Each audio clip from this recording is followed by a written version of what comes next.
Saya tak tahulah. Saya ingat kalau dia anggap bahawa surat itu bohong dan palsu, saya ingat eloklah dia buat laporan polis ya.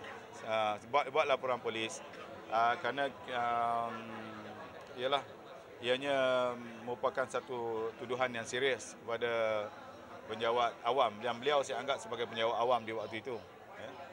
Dia tak perlulah saya pula nanti dilihat saya pula nanti puncanya, dia kata saya pula di belakangnya. Jadi you all tanya saya, lebih baik you all tanya orang yang berkenaan lah. Tapi jawapan saya mudah je, kalau sekiranya dia anggap bahawa ianya merupakan satu surat palsu dan pembohongan, dia buat laporan pada polis. Minta supaya polis membuat siasatan supaya ianya dapat mengelakkan beliau daripada penganiayaan mana-mana pihak. Kerana tugas kita sebagai Menteri Besar, saya juga sebagai Menteri Besar begitu juga.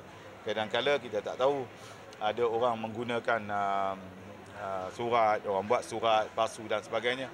Jadi yang lebih baik ialah beliau menyerahkan pada polis, buat laporan polis, serahkan pada polis, biar polis buat siasatan sama ada benar ataupun tidak ya amalan kroni yang disebutkan itu ya, yang dibuat waktu zaman beliau.